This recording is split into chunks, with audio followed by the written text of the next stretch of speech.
Deloading. Incredibly important, but some people go about it the wrong way. And there's a lot of different misconceptions about it, and just kind of, it's a little bit like, it's not really confusing, but people just don't even know about it in the first place. When it comes down to deloading, is a very big part of lifting is actually your CNS. Your CNS is your central nervous system. So it's like your nerves, it like really affects your explosiveness and kind of your strength overall. But like when it comes, what it boils down to is like you get very fatigued over time. What a deloading phase does is it kind of resets your body and lets you go for a lot longer. And depending on how hard you train and how like intense your workouts actually are, the amount of times that you actually have to deload changes. So you kind of have to like plan out your workouts to be less of the, I guess, RPE 10, just full all out balls to the wall, just as hard as you can every single workout, just tons of volume. You have to kind of dial it back just a little bit so you can go for a longer period of time. So it's like you want to be in like the RPE 8 range. I think it's called rate of perceived energy or something like that. Something along the lines. I say look it up, double check that.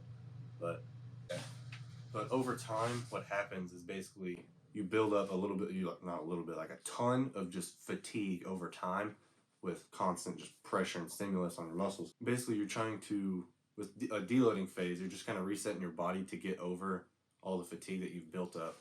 And how you properly do that is you can, there's two different ways you can really do it. Do like just a full week of rest, just absolutely nothing. But I feel like that one kind of gets rid of your motor pathways for your different lifts. It's like every time I do that, I come back to bench and it just doesn't feel right. Like it just, something feels off.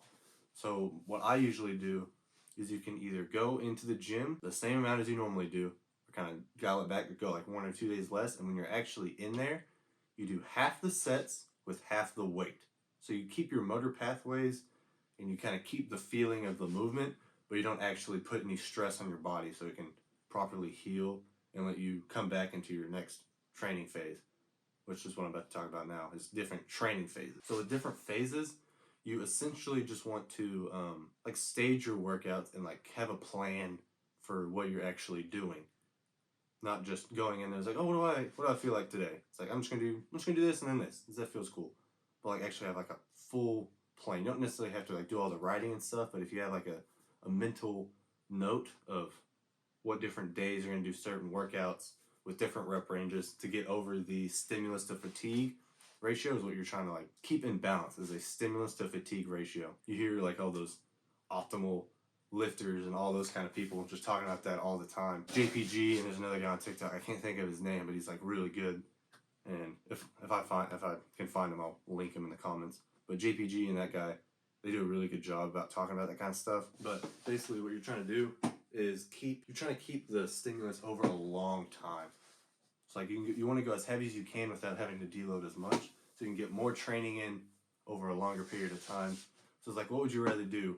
100 pounds like twice, or 80 pounds 4 times? But if you can do just a little bit less over a longer period of time, you won't get as fatigued, but you still get more volume. So it helps keep your body in rest, and you can get more muscle growth over time. But what you do is every single lift, when you're actually in the gym, half the sets and half the weight.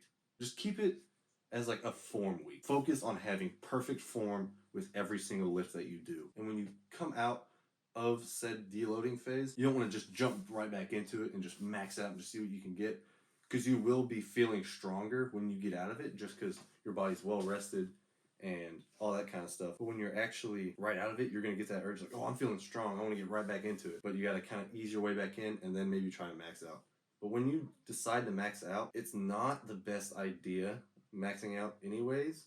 I'd say try and track your progress through the reps and sets. So like, oh, I got this 3x6 with 225. Then maybe next time you get 3x6 with 230. Like track it that way.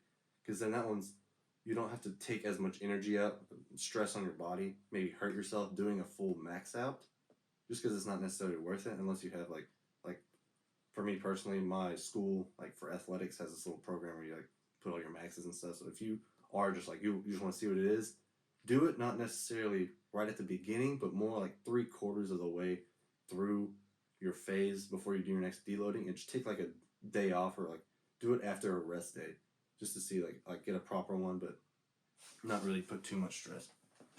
But when you're actually through the deloading phase, you don't want to just take off and just kind of lollygag and not take anything seriously. Like when it comes to your diet, you want to stay on top of your diet and eat just as serious as you would before, because that's like it's like a refeed form week, so your body can come back and go start again on your next phase. But I guess that's about it that you want on your deload. When it comes to new lifters, you don't necessarily have to deload as often. Just keep your body rested. Take care of your body and it will pay you back. Trust me.